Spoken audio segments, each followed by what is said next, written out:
What's going on, guys? Coach James here from Orange Theory Gresham. I'm here to give you July 4th's strength and endurance focus, which is our strength in numbers specialty template. There is a bit of a unique opportunity here. There's a sort of benchmark weaved in to this workout as well, and we'll get into that as we dive in. One thing to make note before starting off, it is a 3G day only. So if you haven't already, go into your scheduling, make sure those adjustments are made. That way members can expect to get a little bit of everything throughout the room. As we look at treadmills, first they get a 14-minute block with strength being their focus. We do have some inclines to get through. Now, there is a card that will be available today for the workout, so make sure those are out the day before as well. But there's 3 major rounds that they'll be taking on. At the top of round 1, they're gonna wanna clear out their screens. They are looking at accumulating distance, but again, more so with incline, is to hit a couple of mile markers today. Runners and joggers, every 0.1, they'll add 1% to their hill. Power walkers, we know those usually get cut in half, so every 0.05, likewise, they'll add that 1%. Now the goal is to get as far up the mountain as they can in that 4-minute round. And you'll notice right at the very end before they walk it down, there's a little bit of a note. At the last 30 seconds, they'll get a chance to increase their speeds at that final incline they're at. So each round gets a bit of a finisher to some degree. Not quite an all out, though the feeling of uncomfortability will definitely be there. You want to encourage your treadmills. Your last 30 seconds, team, let's go ahead and bump up our speeds, power walkers included, 3, 2, 1, and give them that 30-second notice.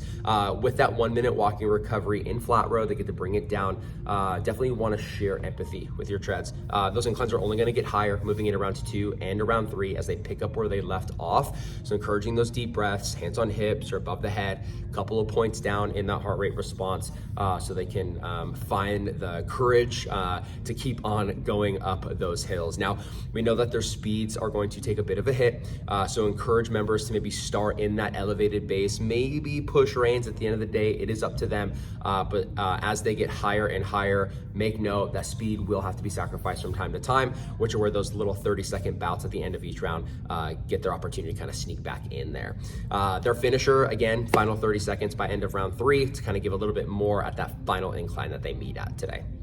Now, I mentioned this is going to be a little bit of a benchmark scenario, and this is where the rower block kicks in. A rare occasion we ever ask our rowers to collect distance for a whopping 14 minutes. So there's a 14-minute row block that is a row for distance. They're going to be starting with a countdown, so make sure Stored Programs is selected, and they'll find their 14-minute timeline, and they are just going for it. Once you give them that 3, 2, 1, they're accumulating distance the entire time. Our rowers are definitely going to need a lot of love in this workout, team, between corrections and form, paying attention to rhythms, their stroke rates, and split times. It is an endurance focus, so that 500-meter split might be a little bit more appropriate to speak out on as far as giving your rowers a guideline of where they're going to be going for that 14 minutes. But strokes per minute can always be a great way as well to really lock in that big drive, but a bit of a slower return, letting that water work for them a little bit during this time.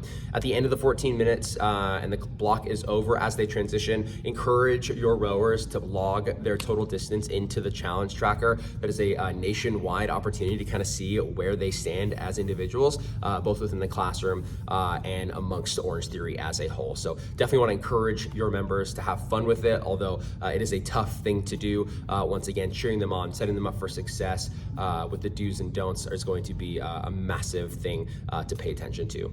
Now, the weight floor side, last touch point with endurance focus as well. Rarely, again, do we get to see these types of reps hit the table. 20 to 30 reps per exercise. That being said, the challenge is an unbroken set. So when we talk about weight selections for these movements, we definitely want to be a little bit more conservative, maybe that light to medium side, because the goal is once your members pick up those dumbbells and start collecting reps, they don't get to set them down until they finish. So we're not looking at 3 sets of 10 reps for 30, or even cutting it in half for 20 and so on. They want to complete the entire set before they put those weights down and then recover. It's a work and rest theme, so they get to linger a little bit between movements before they pick up the next and move along.